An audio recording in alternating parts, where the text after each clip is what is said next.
So the emergence, as I was saying in part two, the emergence of more direct forms of democracy in the aftermath of the collapse of this representationalist form um, of the state, it would allow us to enact democracy at a more local level where we're not forced to sacrifice our own will as individuals to hand over power to a representative who's supposed to um, channel our will, because it's clear that the problem with our representational system in the United States is that Congress and the presidency are the members that compose these branches of our government. They're not representing the will of the people, right? They're representing the will of transnational capital. I mean, to some extent, their loyal senators and members of the House are loyal to the business interests of their state to some extent. But most of the power is not just in those local businesses in those states or those industries in those states. Most of the power is definitely in the hands of the transnational firms who, they own the oil wells in Texas anyways. And so there's a conglomeration of power economically that drives the lawmaking and the execution of the law and the execution of the imperialist foreign policy. And that economic power is the power of capital. And it's in the hands of very few, increasingly few billionaires. And because of the nature of the remove from the people of our representational democracy, that these representatives can be surrounded by lobbyists and, in effect, just introduce and pass and execute the laws written by the corporations themselves. And so workers and consumers and everyday citizens really have no say in the lawmaking process. And so to call what the United States has right now historically a democracy is a complete Orwellian fabrication. I mean, we clearly live in an oligarchy.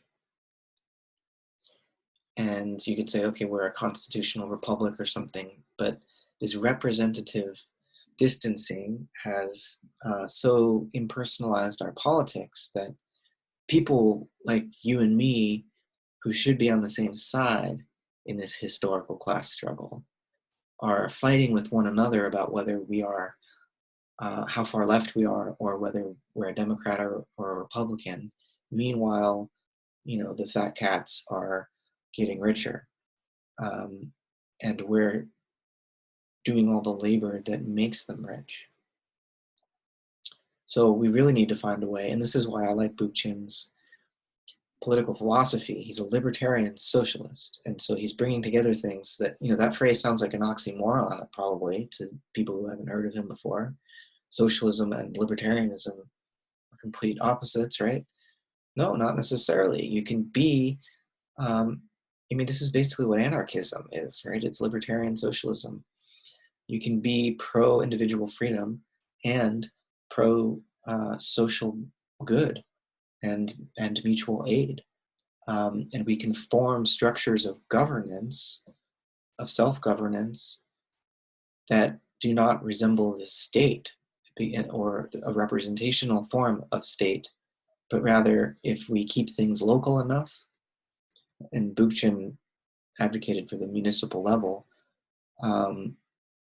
then we can still engage in something like face-to-face participatory democracy, something like what the Athenians did, only better, because now there are no slaves and women can also participate in self-governance. So a couple more paragraphs here from Bookchin, and then I'll leave this 3-part series for you to tear apart. Bookchin says, and this is from the Ecology of Freedom, his book, conflicts over delegation and deputation of power, bureaucracy, and the citizens' claims to competence appear throughout history. They recur in the medieval Commune, in the English, American, and French revolutions, in the Paris Commune of 1871, and even recently in the form of popular demands for municipal and neighborhood autonomy. Like a strange talisman, these conflicts serve almost electrically to dissociate the social claims of the state from the political claims of society. The issue of public competence penetrates the ideological armor that conceals state functions from social, to separate governance from administration, professionalism from amateurism, institutionalized relations from functional ones, and the monopoly of violence from the citizens in arms. Athenian institutions were unique not merely because of their practices, but because they were the products of conscious intent rather than the accidents of political institution or custom. The very practice of the Athenians in creating their democratic institutions was itself an end. It was equivalent to the polis conceived as a social process.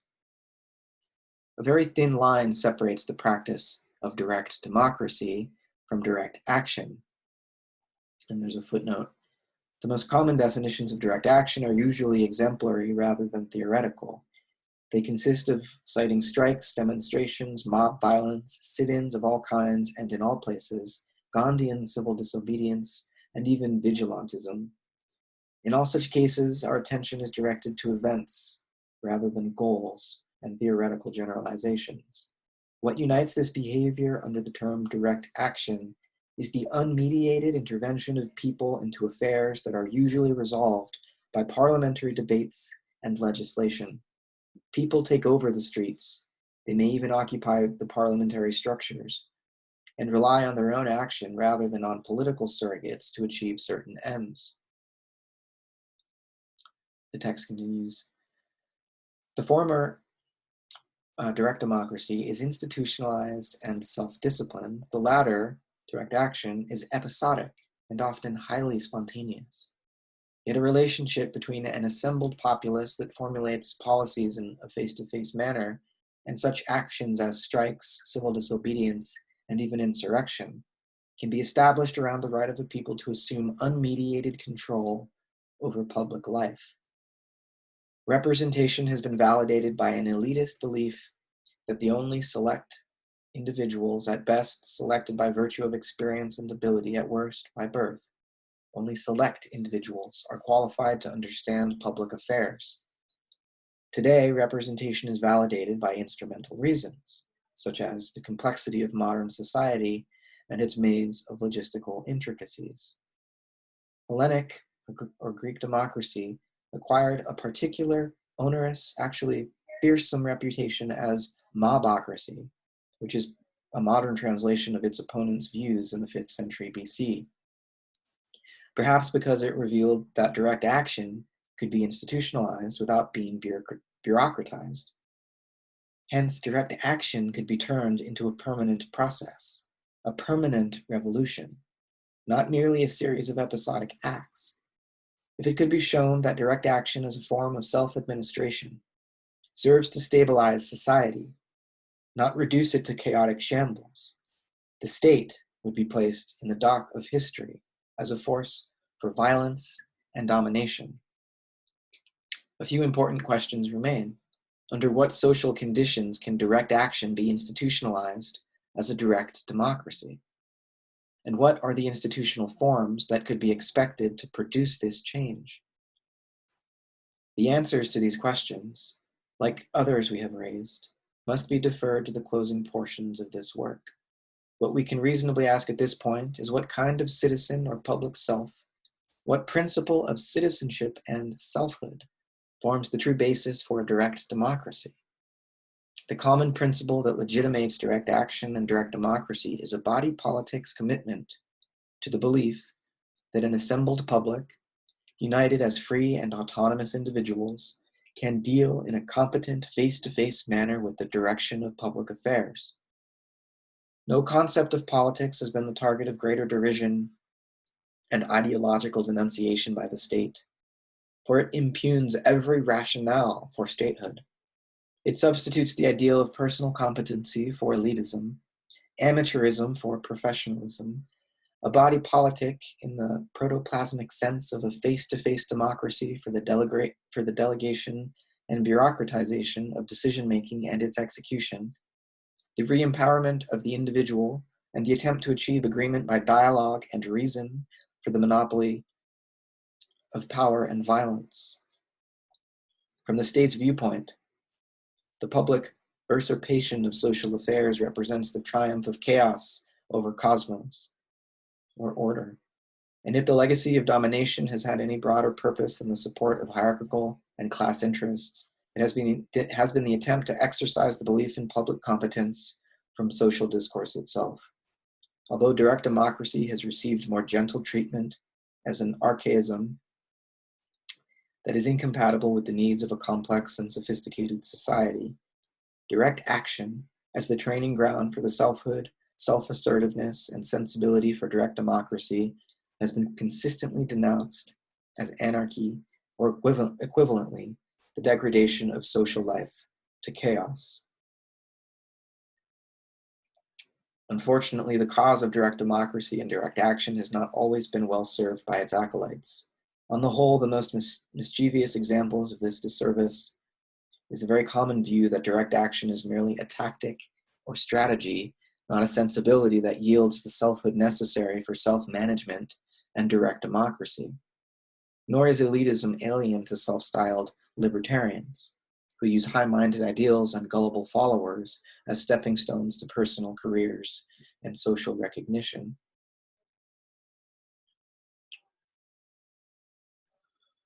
One society, capitalism, in both its democratic and totalitarian forms, has succeeded to a remarkable degree in achieving this exorcism, and only in very recent times.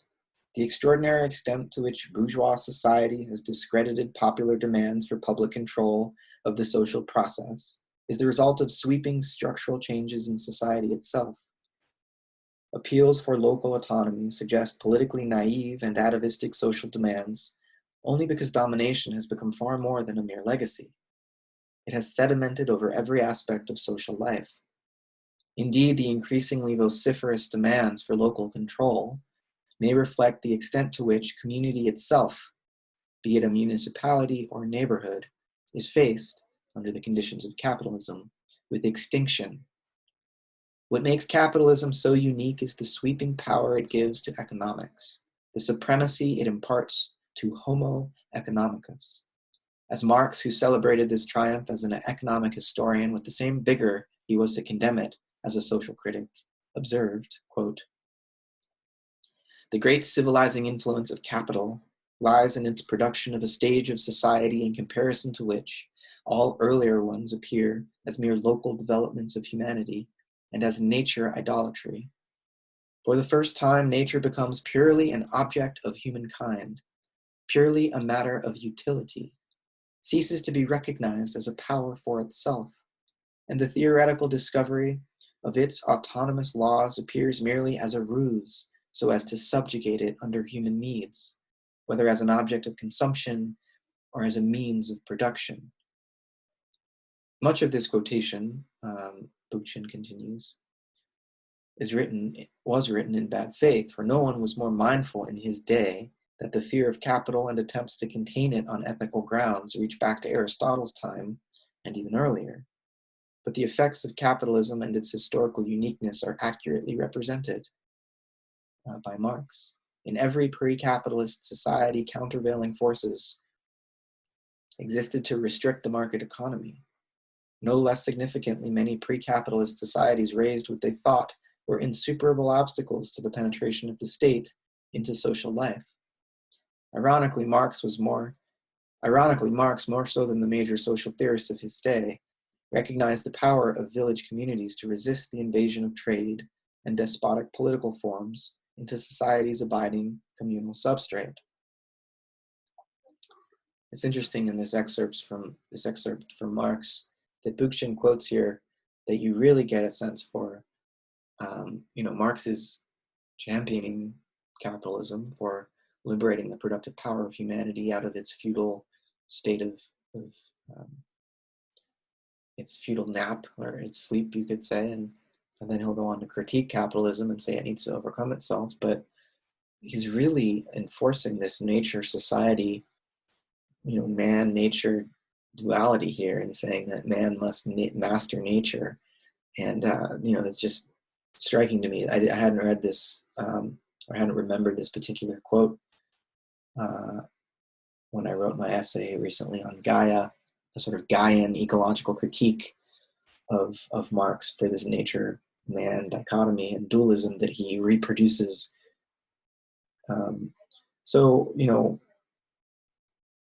Bookchin goes on to critique the way that capitalism has driven communal life, social life, to the brink of extinction by reproducing individuals who feel isolated. We want free individuals, but we don't want isolated, separated individuals who feel as though all that society is a battlefield for competition. Again, as I mentioned in an earlier part of this video series, for Bookchin, we have to model our society on the evolutionary process and on the nature of the ecosystems of which we are a part, and that we can't simply understand these ecosystems as a struggle of all against all, of each against all. In the natural world, organisms are just as cooperative as they are competitive. There is competition, but there's also strange mergers and symbiogenetic events where seemingly individual organisms discover that they have a lot in common, and that mutually aiding one another in effect enhances everyone's life. And so getting rid of the state doesn't mean that we have no system of society and institutionalized forms of social betterment. And one thing I want to just finish off here with is that in my last several videos yesterday and today, talking about why I think it's important for us to, and responsible, it's the responsible thing to do, to vote against Trump for Joe Biden. I'm not saying I support Biden. I'm not saying he's not a neoliberal globalist. I'm saying I'd rather have Biden as an enemy. I think the neoliberal global order is collapsing. It's inevitable at this point. There's no saving it. But I feel like what Trump represents, this sort of nationalist, regressive, reactionary populism, is far more dangerous than an old school neoliberal like Biden. It's not that I'm not going to protest everything Biden wants to do every single day he's in office. It's that I think it will be more effective to protest a Biden administration and less dangerous in comparison to a Trump administration and Mitch McConnell's grand old party. But I recognize part of my ability to say, hey, we need to vote for Biden is, it's really, I'm showing my class privilege, I guess, where even though I supported Bernie instead of Warren, a lot of people with graduate degrees or professors, people in academia, higher education, were in favor of Warren instead of Bernie, because there's as several authors pointed out during the primary, Bernie represents more working class values, and Warren tended to represent more professional managerial class values. And Bernie's more about the righteous anger and the prophetic fire, and Warren was more about, hey, I got a plan to fix that.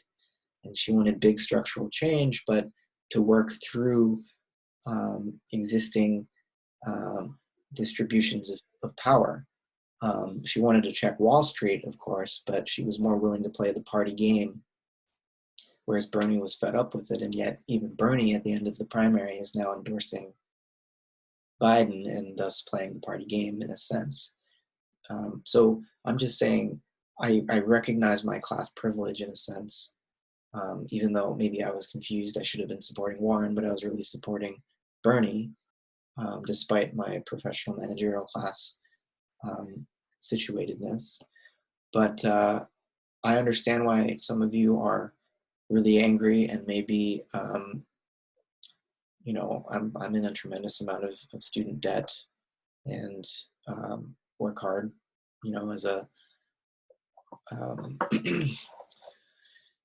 assistant professor, lowest level of the academic hierarchy. But I think I'm not in a position where I can just say fuck the system and let's burn it all down. I think that universities actually are a valuable institution, and Trump and the Republican Party doesn't.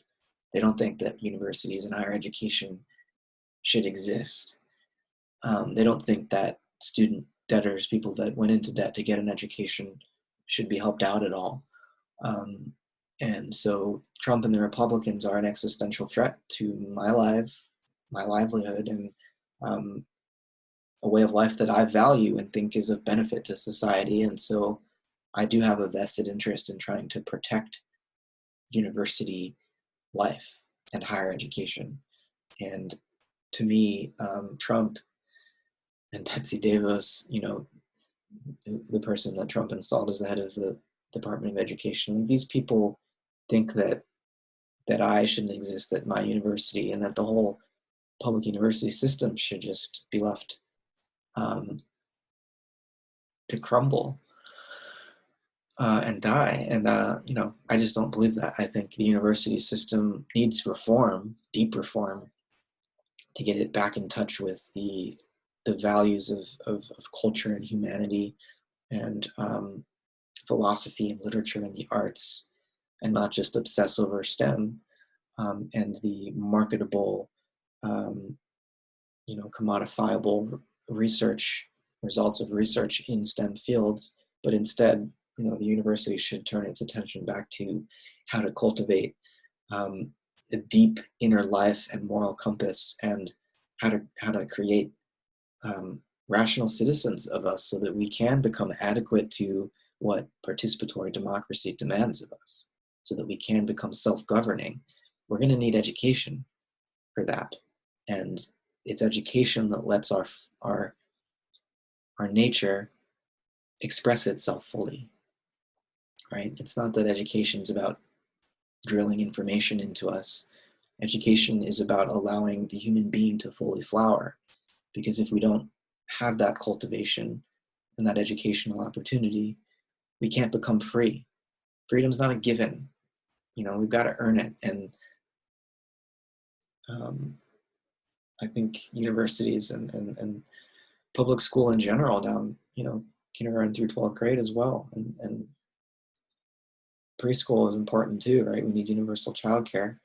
I believe in these institutions, and I think me saying that Biden is a safer choice than Trump has to do with my desire to protect public education, because I think that Biden will do more to protect it. He won't do enough, maybe, but I'm going to push him to do more. And ultimately, I'm with Bookchin, you know, we need to think about ways to dismantle the state in as nonviolent, but as direct and as nonviolent a way as we can. So that's I guess that's more like 25 cents than 2 cents, but take it for what it's worth.